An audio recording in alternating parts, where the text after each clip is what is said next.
Je suis venu te parler de l'attitude de la victoire. Ne sois pas un auditeur oublieux. Premier point. Pour toi qui écris, ne sois pas un auditeur oublieux. Ne sois pas quelqu'un qui écoute et qui se limite à papa a prêché des. On dit, il a dit quoi? Non, l'homme là, il est profond.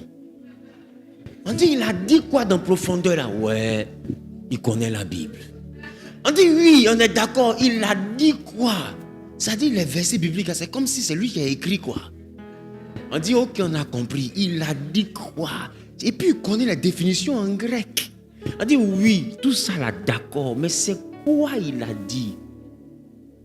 Il a dit 2025, on doit conquérir. Tout ce que le monsieur là a dit, là, c'est ça là. Toi, tu as retenu. Parce que d'autres sont là. 2026, c'est mon année, je vais me lever. Mais est-ce que tu as retenu tout ce qu'on t'a dit pour que ce soit ton année là? On a dit ça pendant 21 jours. Est-ce que tu te rappelles de ce qu'on t'a dit? Pour ta vie sentimentale, tu te rappelles ce qu'on t'a dit? Pour ta saison professionnelle et financière, est-ce que tu te souviens de ce qu'on t'a dit? Tu mangeais herbe, mais est-ce que tu te rappelles de ce qu'on te disait quand tu mangeais pomme? Qui se souvient encore? D'autres se souviennent de quelques morceaux. Si je pose des questions tout à l'heure, c'est zéro. Comment en 2025 sera une année de puissance pour toi si tout ce qu'on t'a enseigné pour avoir la puissance là, tu as oublié? La Bible dit que tu dois être heureux si tu mets ça en pratique. Ce que tu dois pratiquer là, tu as oublié. Donc tu rentres comme en 2025. Voilà pourquoi quelqu'un a pris 21 jours de sa vie, s'arrêter ici, parler de la part de Dieu, message après message. Toi, tu t'offres le luxe d'oublier. Et 2025, c'est mon année. Oui, ça aussi, c'est vrai. C'est une année où ta barbe va pousser, tes cheveux vont pousser. Il y aura beaucoup de choses. Tu peux avoir des poux même si tu veux. C'est une belle année quand même. Mais ton attitude définira ton altitude. Je ne sais pas si je parle à quelqu'un. Il y a des niveaux qu'on n'atteint pas quand on oublie. Parce que pour atteindre, il te faut pratiquer. Dites-moi, quelle armée va en guerre et les soldats qui composent l'armée là ont tous oublié la formation? Qui gagne? C'est l'adversaire. Tout ce qu'on a enseigné, ils ont oublié. Quand ça commence, papa, ils se comportent comme des villageois. Ils ne savent même pas ce qu'on appelle une stratégie. En fait, c'est comme si les vigiles même sont plus formés que tout ce qu'on a appris là-bas, qu'on a fait coco taille, ils ont rampé dans la boue là, ils ont tout oublié. Bon, une telle armée là, même s'il y a un général dedans, on peut faire quoi avec ça? Qui commence à te le dire? On ne peut rien produire avec. Parce qu'ils ont tout oublié. Or, sur le terrain là, on est heureux lorsqu'on se souvient de ce qu'on a appris et qu'on pratique ce qu'on nous a enseigné. Parce que là-bas, on t'enseigne les réflexes. Voilà pourquoi on verse l'eau sur toi à 4h du matin, 2h du matin, bouh, pompez, ouah, vous êtes dedans. Toi, tu as oublié tout ça. Ça commence à être le réflexe qu'on t'a enseigné. Vous avez répété, tu as perdu le réflexe. Tout le monde couché à plat ventre. Tu dois assis en train de courir. Le formateur te regarde comme ça. Il s'appelle comment? Lui, il s'appelle Grégoire, je comprends. Parce que je ne sais pas comment quelqu'un peut avoir une destinée aussi lourde. Parce qu'on te dit on se couche. Mais tu as oublié qu'on se couche. Toi, tu cours. Mais tu vas prendre une balle perdue. On va ramener un drapeau à ta femme. Pourquoi? Tu seras malheureuse parce que tu n'as pas pratiqué ce qu'on t'avait appris. Celui qui s'est couché là, il est rentré à la maison.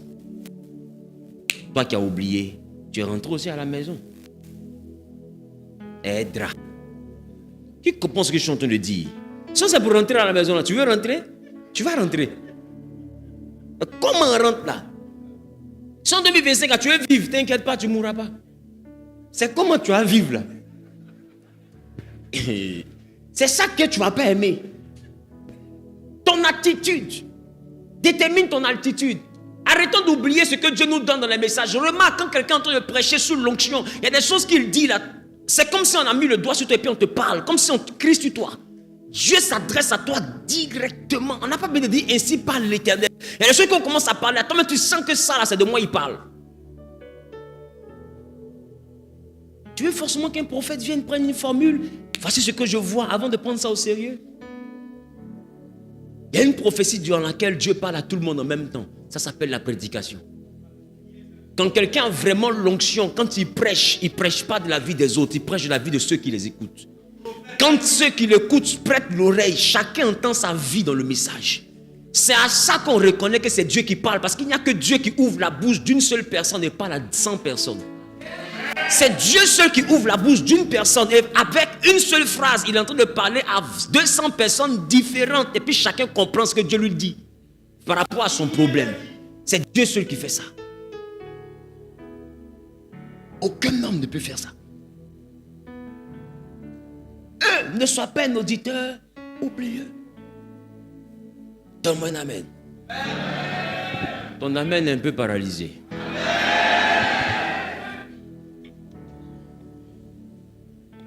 Numéro 2, sois un bon disciple. Quand on parle de disciple, on parle d'élève. On parle d'élève, on parle d'étudiant. Sois un bon disciple. Dis avec moi, je serai un bon disciple. Ah, j'ai pas entendu. Alléluia. Donc, il te faut te souvenir, il te faut être un bon disciple. Parce qu'un bon disciple, c'est un bon élève. Un bon élève, il prend soin de se rappeler de ce qui lui a été enseigné. Amen. Amen. Troisième point, sois un amoureux du Saint-Esprit. Parce qu'écoute-moi bien, tout ce qu'on a appris là, c'est conte de fées si tu n'as pas le Saint-Esprit. Est-ce que je parle à quelqu'un?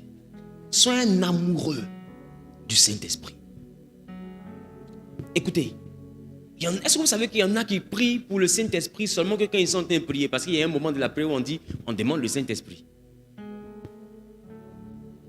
Le Saint-Esprit est plus important que ton pasteur.